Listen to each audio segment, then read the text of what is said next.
नमस्कार दोस्तों, आज हम बात करने वाले हैं चंडीगढ़ मेयर चुनाव के बारे में।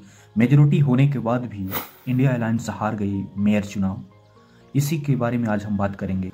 सुबह के 10 बज रहे थे जब आम आदमी और कांग्रेस के पार्षद जब निगम दफ्तर पहुंचे। सबके चेहरे पे मुस्कुराहट थी, किसी के चेहरे पर भी कोई सिकन कोई गिला नहीं थी, क्योंकि इंडिया अलायंस के पास 20 पार्षद थे और बीजेपी के पास 16 पार्षद थे।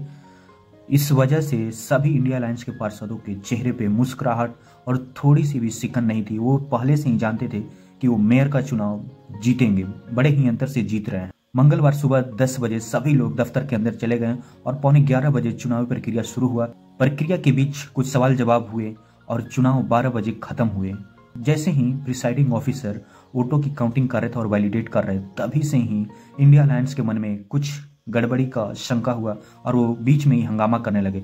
अंत में भाजपा के मनोज सोनकर चुनाव जीत गए, जबकि भाजपा के पास 15 सीट थी और इंडिया अलायंस के पास 20 वोट थे। उसके बाद भी भाजपा जीत गई। तो क्या यह लोकतंत्र की हत्या है? क्यों, कैसे हुआ? क्यों 15 सीट लेकर भी भाजपा जीत गई और 20 वोट होने के बाद भी इंडिया अलायंस हार गई? इसी के बारे में हम जानेंगे दोस्तों। दरअसल ऐसा हुआ, जब प्रिसाइडिंग ऑफिसर वोटों का वैलिडेशन कर रहे थे, तभी कुछ इंडिया अलायंस के 8 वोटों को इनवैलिडेट कर दिया, यानी कि निरस्त कर दिया। कहा कि ये वैलिड नहीं है और बीजेपी को बढ़त दिखाकर जीत दर्ज करवा दिया। इसी पर कांग्रेस लीडर राहुल गांधी और बड़े बड़े लीडर का बयान है। राहुल गांधी का कहना है कि यह लोकतंत्र का हत्या है।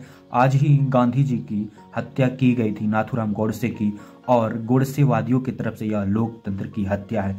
राहुल गांधी का सीधे तौर पर बीजेपी को निशाना साधते हुए कहना है कि बीजेपी गोडसेवादिया है, लोकतंत्र की हत्या करती है। इसी बीच अरविंद केजरीवाल का भी एक बयान सामने आ रहा है। अरविंद केजरीवाल कह रहे हैं, चंडीगढ़ के मेयर चुनाव में दिन दहाड़े बेईमानी करके भाजपा को जिता दिया। देश के लिए यह गुंडागर्दी बेहद खतरनाक है। अरविंद केजरीवाल का कहना है कि यह गुंडागर्दी बहुत ही खतरनाक है।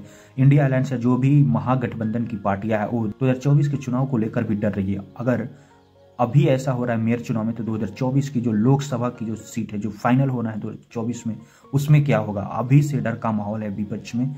क्या होगा क्या नहीं होगा, इसलिए अरविंद केजरीवाल सीधे तौर पे कह रहे हैं यह गुंडागर्दी। अखिलेश यादव कहते हैं, चंडीगढ़ मेयर चुनाव में बहुमत न होते हुए भी जिस प्रकार भाजपा ने अपनी शक्ति का दुरुपयोग करते हुए अधिकारियों को दबाव में लेकर चुनाव जीतने की धांधली की है, उसका संज्ञान तत्काल सिर्फ चुनाव आयोग ही न ले, बल्कि संविधान के प्रहरी के रूप में माननीय सुप्रीम कोर्ट भी ले और तुरंत इस नतीजे को निरस्त कर अपनी देखरेख में चुनाव करवाकर न्याय संगत नतीजे घोषित करे और इस लोकतांत्रिक अपराध के लिए दोषी लोगों पर दंडात्मक कार्रवाई करे।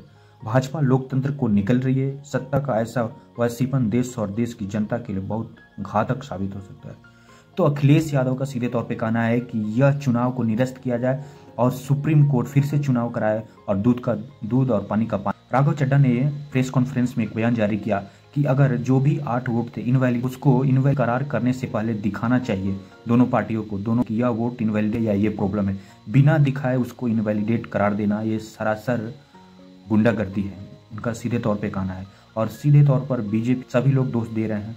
2024 का चुनाव नजदीक है। 2024 में सभी पार्टियां अपने अपने तरीके से तैयारी कर रही है। विपक्ष के नेताओं का कहना है कि यह सीधे तौर पर लोकतंत्र की हत्या है।